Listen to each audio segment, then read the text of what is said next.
5 minutos pasaron de las 12 del mediodía y estamos en comunicación telefónica con Cintia Ottaviano. Ella es doctora en comunicación, periodista, docente, investigadora, escritora. Fue defensora del público. ¿Cómo estás, Cintia? Juan Martín te saluda desde Radio Caput. Me acompaña Lucía Nogara. ¿Qué tal? ¿Cómo les va? Muy buenos días. Y podemos decirlo en el contexto general que tenemos, por lo menos queriendo tener muy buenos días. Así que un gran abrazo para vos, Juan Martín, para Lucía y para todo el equipo allí de Caput, que esperemos que no sean tiempos de resistencia, sino de profundizaciones. Bien, bueno, muchas gracias por atendernos. Ante todo, sabemos que estás un poco a las corridas y no tenés demasiado tiempo, así que voy a tratar de condensar tal vez un poco las preguntas, algunas cosas que quería conversar con vos, y tiene que ver con los límites en la libertad de expresión, sobre todo también en estos contextos en los cuales estamos a 54 días de las elecciones, en donde por supuesto se juegan los rumbos de la patria, ¿no? En medio de ese contexto vimos hace unos días una entrevista que se llevó adelante por un canal de televisión, de un medio de comunicación masivo, en el cual se burlaban en un móvil, en un subte, de los pueblos originarios, de dos integrantes de pueblos originarios, una y otra vez de manera recurrente durante unos minutos. Por otro lado, uno ve a una candidata a vicepresidenta de la Nación que se refiere a dos hijos de desaparecidos que, bueno, son funcionarios, una legisladora, un secretario de Derechos Humanos, se refiere a ellos como hijos de terroristas. Y por otro lado, uno ve a una candidata a presidenta que aparece en redes sociales cantando que quiere una patria, un país, una Argentina con todos menos con Cristina, ¿no? Entonces, bueno, preguntarte un poco, a partir de estos tres hechos que pongo como disparadores, ¿cuáles son los límites de la libertad de expresión? ¿Vale todo al momento de buscar rating, en el caso de los medios de comunicación, al momento de llevar adelante un mensaje político y al momento de salir a buscar un voto? Yo creo que planteas uno de los temas esenciales, Juan Martín, que no están exactamente en la agenda como debieran, que tiene que ver también con los 40 años de recuperación democrática que estamos cumpliendo. La democratización de la comunicación, decían en los 80, es precondición de las democracias. Es decir, que si no hay democratización de la comunicación, no hay democracia. Y entonces, ¿cómo podemos democratizar la comunicación? Bueno, con la libre circulación de ideas, de opiniones, no hay dudas, con dar y recibir información, buscarla, difundirla, a título personal, pero a título colectivo. Y ahí es donde viene entonces la dimensión que tenemos que necesariamente reflexionar. A título individual yo puedo dar y recibir información con responsabilidades ulteriores. Esto quiere decir que si vulnero algún derecho, bueno, habrá mecanismos para reparar esa vulneración. Ese es el camino que tenemos que seguir. Ahora, no alcanza con que yo dé información, supongamos que ese sea el caso, sino que también es necesario que pueda recibirla de otras personas. Y esa empieza a ser la dimensión colectiva, ¿no? La comunicación que sale de mí y pasa a ser ya con otra persona más, como mínimo. Por supuesto que en las búsquedas democráticas, cuando se habla de pluralidad, de diversidad, ya en la Argentina tenemos que tener claridad con respecto a la interculturalidad. Esto quiere decir que yo, a pesar de ser descendiente italiana, que es una migración que se le da valía en determinados sectores de la Argentina, tengo exactamente el mismo derecho a dar y recibir esa información, buscarla y difundirla, que una persona que es descendiente de migración boliviana, que como sabemos en la Argentina está en algunos sectores degradada. Entonces no hay migraciones de primera y de segunda, y menos aún hay quienes directamente son los dueños de los territorios ancestrales, que son nuestros pueblos indígenas, porque el otro gran problema, hablando de corrientes migratorias, es que se considera, como acabamos de decir, una corriente migratoria de primera, la que se suele decir la transoceánica, ¿no? La que viene de Europa, una migración de segunda, que es la fronteriza, la territorial, la que viene de los países limítrofes, y directamente una anulación de la historia de la Argentina que tiene que ver con que hubo aquí una colonización, es decir, hubo un genocidio de nuestros pueblos indígenas en nombre de un descubrimiento que no era tal, porque nadie estaba descubriendo nada excepto aquel que ignoraba la existencia de lo que ocurría aquí en nuestras tierras. Entonces, eso trae unas consecuencias en las representaciones de las subjetividades de los pueblos indígenas, de las personas migrantes y de las interseccionalidades, que es cuando decimos, bueno, ¿qué pasa? ¿Es lo mismo ser una mujer con recursos económicos y vivir en la ciudad de Buenos Aires que ser una mujer de un pueblo indígena sin recursos económicos y vivir en lo que llamamos las periferias? Evidentemente no es lo mismo. Se sufren distintos grados de estigmatizaciones, vulneraciones y demás. Entonces, el gran problema es que se ha ido naturalizando la vulneración del derecho humano a la comunicación. Se naturalizó la estigmatización, las exclusiones, se naturalizaron los comportamientos que degradan la vida democrática. Porque, como decíamos, si no hay democratización de la comunicación, no hay verdadera democracia. Y para que haya democratización de la comunicación, todas las personas tienen que poder, en igualdad de condiciones, dar ideas, opiniones, informaciones y poder acceder a las de otras personas en el marco de una realidad de interculturalidad, como es la de la Argentina, y de mutuo respeto, ¿no? Y de equidad, porque sabemos que la igualdad con los desiguales genera mayores desigualdades. Entonces, realmente lo que yo voy notando es cómo poco a poco, con los ejemplos que vos diste y los que antecedieron, cada violencia mediática y simbólica, cada palabra se convierte luego en una piedra, las violencias físicas y materiales. Todo lo que ha tenido que ver con vandalizar, romper, tirar abajo las placas, las baldosas de la memoria, esculturas, no solo de detenidos desaparecidos o de personas que han tenido determinado recorrido en la Argentina, sino hasta de la madre de la patria, de María Remedios del Valle, ¿no? La madre de la patria, de armas tomar, afro y pobre de toda pobreza, pero de una riqueza extraordinaria para llegar a que la nombraran capitana en las luchas independentistas, reconociéndola la tropa completa, incluso Manuel Belgrano. Entonces, lo que tenemos que preguntarnos ahí es cuáles son los niveles de degradación y cuáles son los discursos de odio. Bueno, los discursos de odio efectivamente son los que están circulando en la Argentina, que se está aceptando que fascistas vistan ropajes de políticos, que fascistas vistan ropajes de candidatos a presidentes o a presidentas. Esto, desde mi punto de vista, es lo más grave y siempre es un pasito más. Denunciábamos la vandalización hasta de esculturas de Rodolfo Walsh, de Osvaldo Bayer, lo que veníamos mencionando. Denunciamos fuertemente la circulación de discursos de odio en la comunicación concentrada. Denunciamos fuertemente cómo esos discursos de odio iban directamente a la figura de la actual vicepresidenta de la Nación Argentina, al punto que terminamos con un intento de magnicidio. Denunciamos que las personas que son negacionistas, ¿desde qué lugar ocupan un cargo en el Congreso de la Nación Argentina que debe ser parte del seno de la democracia?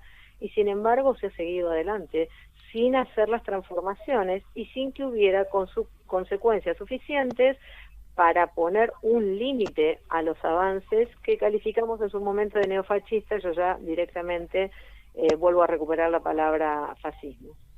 Entonces me parece que tenemos que seguir haciendo esta apelación, y con esto cierro, esta apelación permanente a la toma de conciencia de la dirigencia, a la toma de conciencia de las universidades, de los ámbitos de educación formal e informal, de las organizaciones libres del pueblo, para que el rechazo, el no, sea contundente a todo negacionismo, a todo discurso de odio, porque como dice Vera Jarach, el no al terrorismo de Estado significa también no al silencio y no a los discursos de odio.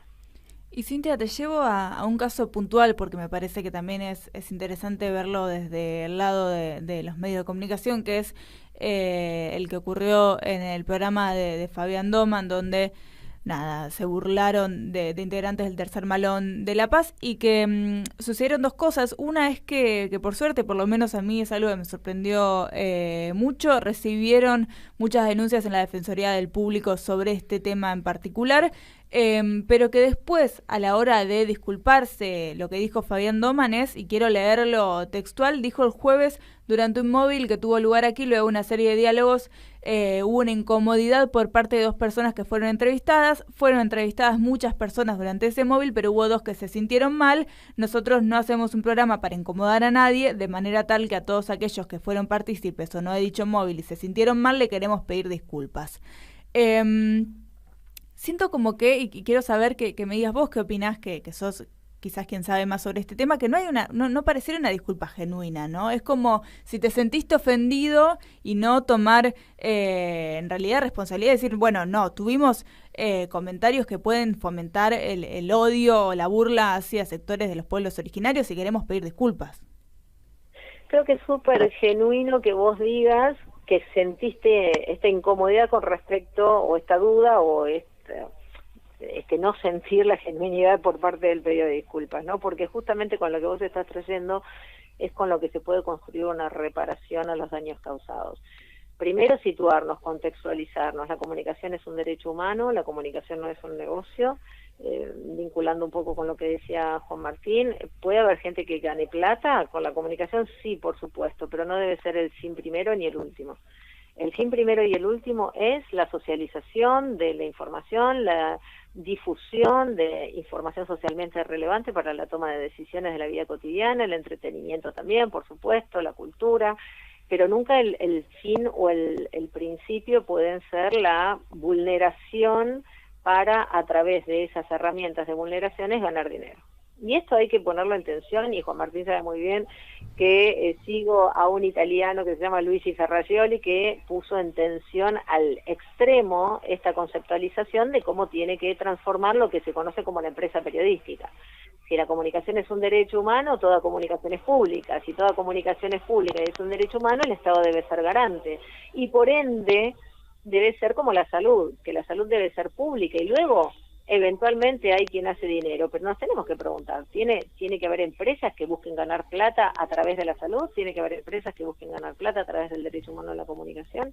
¿Tiene que haber empresas que busquen ganar plata a través de la educación? Son preguntas legítimas en una sociedad que, desde mi punto de vista, tiene que hacer un nuevo pacto social, político y comunicacional para profundizar las democracias que estamos degradando. Hoy la democracia de la Argentina está degradada. Entonces, vamos a hacer un ensayo de cómo trabajamos en la Defensoría del Público, que es a través de un sistema 100% dialógico, un sistema que tiene que ver con la educación, con lo pedagógico y no con lo punitivo ni sancionatorio.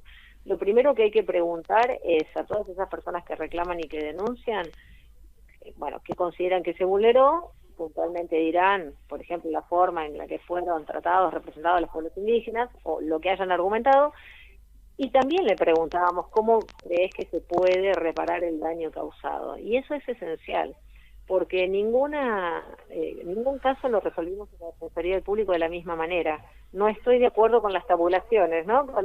Bueno, dijo esto, entonces un pedido de disculpas alcanza. No, al contrario, lo que hay que hacer es juntarse, jamás tomé una sola decisión sin reunirme con las partes, juntarse con quienes reclamaron y hacer estas preguntas, juntarse con quienes fueron reclamados y consultarlos, el grado de formación, si saben cuáles son las leyes que existen, no importa, que nadie puede presumir o arrogarse desconocimiento de leyes. Si no conocen las leyes y la normativa vigente en la Argentina y los derechos de los pueblos indígenas u originarios, si no están al tanto de la existencia de guías de tratamiento responsable de noticias vinculadas justamente con comunidades, con una comunicación con identidad, y poder entonces establecer un puente, este es ser defensora del público, un puente entre quienes reclaman y quienes fueron reclamados. Va a ser muy raro que alguien diga con que me pidan disculpas ya está. La verdad es que a mí tendría que ser, tuve más de 10.000 reclamos, así que imagínate, pero me parece que con disculpas y nada más hemos hecho sí. Mirá qué interesante, en un caso con C5N había sido, unas maestras denunciaron que estaban señalándolas como personas que se habían abusado de niñas, un caso bastante grave, y ellas no habían tenido nada que ver, usaron imágenes de archivo, y sí quisieron un pedido de disculpas donde salvaguardaran su buen nombre y buen honor, pero pidieron escribirlo conjuntamente. Ese pedido de disculpas, que después iban a leer al aire, fueran escritos colectivamente. De manera que no es unilateral. Está muy bien, ha querido dar un paso, evidentemente, la persona que ha sido reclamada, pero aquí lo que importa es poder sentarse y reflexionar en torno de las vulneraciones hasta dónde alcanzan. ¿Cómo hacemos para que no se vuelvan a repetir? ¿Qué buenas prácticas podemos poner en movimiento? Seguramente una capacitación interna es posible, pero no tendríamos que preguntarnos además si las personas que ejercen la comunicación y el periodismo de pueblos indígenas o pueblos originarios tienen lugar en los medios de comunicación. ¿Qué hubiera pasado si tuviéramos panelistas, que tanto le gusta a la televisión argentina, que pertenezcan a la comunidad Coya, mapuches? ¿Qué hubiera sido diferente? Bueno, la sociedad argentina sería diferente, porque generaría los niveles de accesibilidad que tiene que generar la democracia, que todas las personas, y está lleno de periodistas que hacen comunicación con identidad. Yo misma he tenido como defensora la oportunidad de acompañar y de crear más de medio centenar de radios a lo largo y ancho de todo el país en los territorios. De manera que la respuesta que suele aparecer que es, no hay periodistas. No, sí hay periodistas, hay comunicadores ahí en todo el país, pero no les dan lugar. Y no les dan lugar porque son indígenas, son indios. No les dan lugar porque se asocia todavía en la comunicación concentrada y en determinadas secciones de la sociedad a quienes integran los pueblos indígenas o originarios a la ignorancia, a la vagancia. Hay un antropocentrismo, no hay una aceptación de las diversidades, de las cosmovisiones. Realmente tenemos que hacer una transformación muy profunda, pero que parte de algo muy simple, que es reconocer al otro como una persona, como un ser humano con los mismos derechos humanos que yo. En ese plano somos todas las personas iguales, tenemos los mismos derechos humanos por el hecho de ser personas. Lo que pasa es que algunas lo pueden gozar, lo pueden vivenciar, y otras no. Entonces se transforma en un privilegio. Mirá qué tan profundo podemos ir, que si a mí me tocara, hasta buscaría la posibilidad de que ese programa, de que ese canal tuviera participación, como corresponde, tanto en la producción, como en los equipos de toma de decisiones de los contenidos, o en el mismo, si hay panelistas, o si hay como una persona que hace móviles, bueno, una movilera, un movilere, que pueda además difundir las distintas miradas que se tienen sobre una misma realidad, porque con eso nos vamos a encontrar. Por eso hablamos de interculturalidad. Cintia Ottaviano, te habíamos prometido que iba a durar no más de 15 minutos la conversación, así que vamos a cumplir con la promesa. ¿Se pasó? Sí, ya estamos a 18 minutos, de hecho, venimos conversando. Bueno. Dice que después me quedo y después no llego, no, y tenemos un día muy grande. No, quiero cumplir la promesa para dejar abierta la puerta a volver a seguir dialogando en los próximos días. Claro que sí. Te agradecemos. Y un día, sí. En 15 días, de acá a 15 días, después de 15 días, si me dan, hasta me voy ahí, comparto el piso y podemos, bueno, ya me estoy tomando atribución de compartir un programa, pero bueno, quedarme un ratito más y charlar. Te tomo la palabra, Cintia. Dale, me encantó. Vamos a ir a Paco después de comer. Dale, un fuerte abrazo, gracias por esta conversación. Gran abrazo y muchas gracias a ustedes, gran abrazo. Chao. Hablábamos entonces con Cintia Ottaviano, doctora en comunicación, ex comunicadora, defensora del público. Bueno, interesante siempre escucharla, ¿no? Y me pareció también muy interesante que uno que lo trajiste, porque lo había escuchado un rato antes de llegar a la radio, el entre comillas, ¿no? Pedido de disculpas de Doman, y no es la primera vez que escucho, quería decir en relación a eso, Lucía, esa expresión de te pido disculpas si te sentiste, ¿no? Como si uno atropella a alguien, con la bicicleta, la persona cae al piso y le decís, te pido disculpas si te sentiste atropellado. Sí. Es tan común ese uso de no hacerse cargo, no, el problema lo tenés vos que sentiste algo que no es. Uh-huh. En fin, ¿qué hacemos? Vamos a escuchar a Los Pibitos con Julián Cartoon haciendo El ritmo de la vida. Arranca acá, de raíz la cosa entera. Está todo tranca, la vida se renueva. Limpia condena, libera cadena. Vence la resistencia de la distancia.